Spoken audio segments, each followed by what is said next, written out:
Hello, Review Your Options viewers! Today we are unboxing an Instant Pot.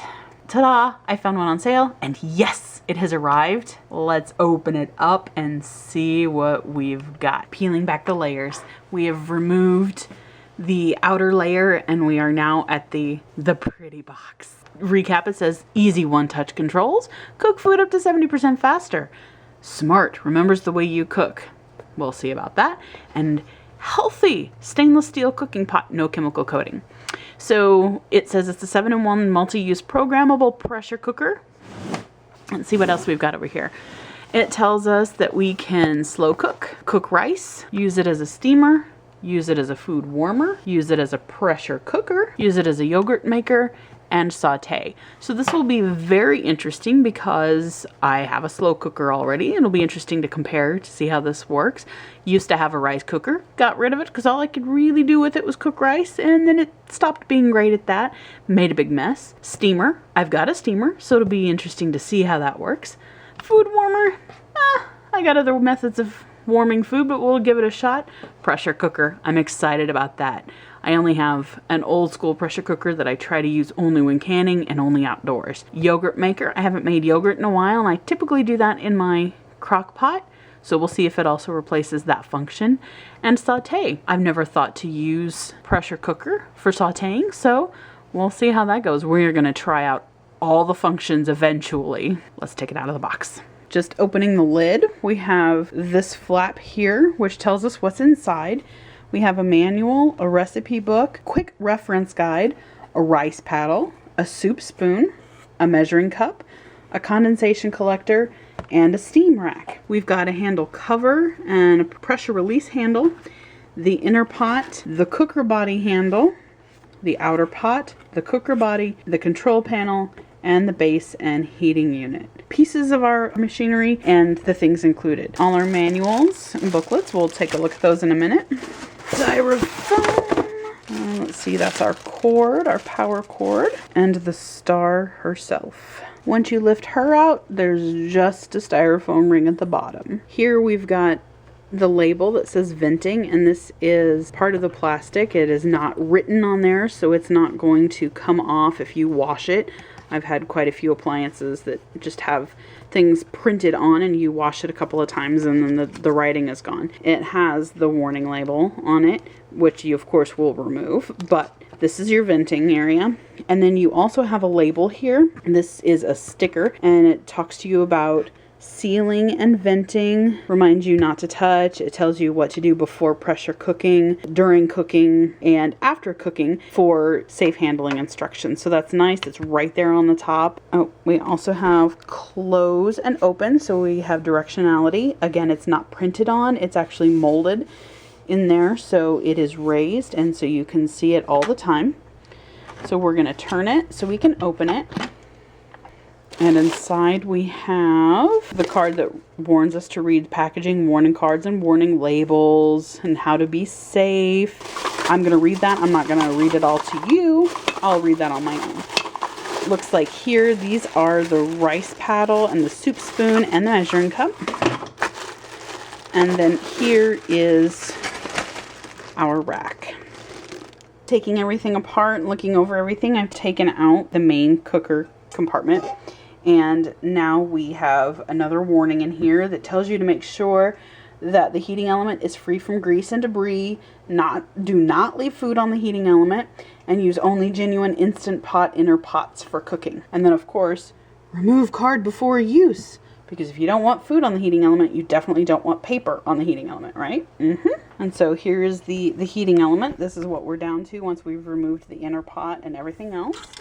And it does have a caution label on it as well. This, again, is just a sticker, so it will wear out eventually, probably. This is just your outer container and your heating element. Here is everything removed from packaging once and for all. This is the cooking timetable. Shows you various vegetables, so you've got a handy-dandy picture reference. And so it gives you cooking time for vegetables, meat and eggs, rice and grains, beans and lentils, and seafood. Yay. I'm excited. I cannot wait to get started. Let's look at the buttons that are on this puppy. So I haven't plugged it in yet, obviously. so we're not displaying anything here, but the presets, we've got soup and broth, meat and stew, bean and chili, poultry, rice, multigrain, porridge, and steam. And then here, the different methods of cooking. So we've got slow cook, saute, yogurt, and pressure cook. And then we have keep warm, and your pressure level, your delay start, and your cancel. We also have a plus and minus button here, and your indicators for low pressure, high pressure, less, normal, more. So excited. Okay, here's the thing. I've had this Instant Pot for about 2.5 weeks, and I have gone a little crazy with it. I know I originally said that I was going to use all of these buttons and test them all out, but as I got into using it and reading about it, I learned that really most of those buttons don't do anything for you other than, than the pressure cook button does. And so I have gone a little crazy. I have made beef soup with some cut of beef that I pulled out of the freezer. We get about a half a beef every few months and keep it in our freezer. And so I always end up with a lot of cuts that take a lot of slow cooking to be good and tender. And so they always end up kind of getting left till the end because I don't know what to do with them. And, because it takes a lot of attention to cook them, and I don't necessarily have the attention to give them very often. One of the very first things I made, a soup with I think it was a beef soup bone, actually. I threw it in there and found a recipe online, threw it in there, pressured it, took the meat off the bone, and then made a beautiful beef soup, a beef stew, basically. Then I went and I had a ham hock in there because we have family members who butcher hogs. So I had a ham hock. So what am I going to do with that? Well, I've been waiting to make beans with it, but beans, again, they take so long to soak, and then even you have to either cook them hard on the stove and let them, give them a lot of attention, or put them in the crock pot, and they still take forever. So I learned that I don't actually have to soak the beans for the Instant Pot, and oh my god. So I made black bean soup with the smoked ham hock in it, in that pressure cooker, in less than an hour. It was amazing. I have made a rabbit stew, because a family friend raises rabbits, lets them get a little too large before butchering them, so it's too tough. So I've got this rabbit in my freezer. What am I going to do with it? Because it is just too hard to eat. Threw it in there, pressured it, turned it into stew. Beautiful, brilliant, delicious. I have made barbecue beef ribs because, again, we butchered, we got half a cow and we had beef ribs. My husband is not a fan of ribs because they are difficult to eat. In the crock pot, they take hours. Threw them in there, pressured them for less than an hour. Then they were basically almost falling off the bone. So I put them back in, covered them in barbecue sauce, and then set it on the slow cook for an hour. And those were some of the most delicious ribs I have ever had. And let's see, I have hard-boiled eggs using just the pressure cook function, just a few minutes for that. Chicken breast, I've made a couple of different recipes of chicken breast. Last night, I found a wonderful spaghetti sauce recipe. This thing has changed my life. Seriously, 2.5 weeks, and I've made all of those recipes. I'm like going out of my way to find excuses to use it. So the spaghetti sauce recipe I made last night was so good. I'm actually going to make it again. So it's summer and we are just starting to get tomatoes come on the vine. So we don't have any big batches just yet.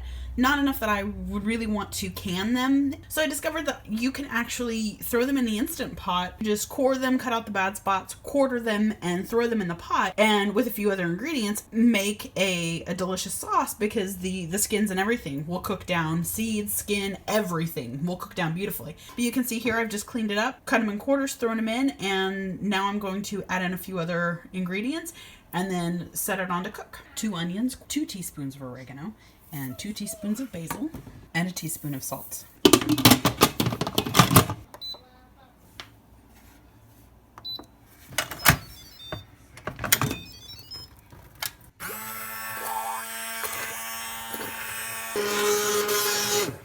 All right, 6 ounces of tomato paste, and then blend again just a bit more. I'm out of tomato paste though, so we're just gonna have to go with a slightly thinner consistency, and I'll have to add it whenever I cook with it. But this has a wonderful rich flavor, and it is delicious and almost just like the stuff you buy in a jar.